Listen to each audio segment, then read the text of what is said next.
It makes no sense, except to your point, they want to be loved. And if we don't open our eyes to what's happening in our own nation, that this generation, and these are our COVID kids, you know this, these are kids that were part of lockdown.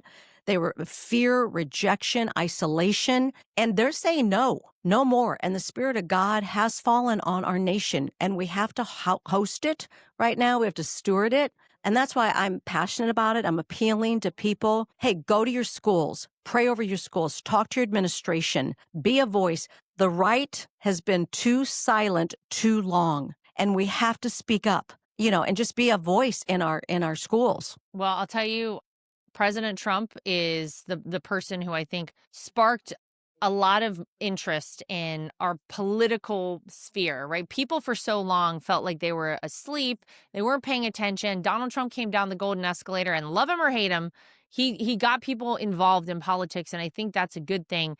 And he is a person who I think a lot of people, maybe we take a page from him as well. We can't just sit back and be quiet and think that if we do the same thing over and over again, we're going to get some sort of different result. You're right. We have an obligation, I feel, to the future of this country, to our next generation of Americans, to speak up and not be afraid to do it. Take it from Charlie Kirk. Take it from President Trump. Take it from Jay Walker herself, Tammy Hotsenpiller. This is what we should be doing. And I think a lot of people are getting that message out there. I've been so inspired, Tammy, to see the way that people have taken up the mantle that Charlie Kirk laid down whenever he left us to go to heaven. We know he's there. We know he's with God, with Jesus. It's beautiful to know that's where he is. But he left a huge hole. And there have been so many people who have said, you know what? We're not going to let this fall apart. We're going to continue what he started. And I've seen so many of these college campuses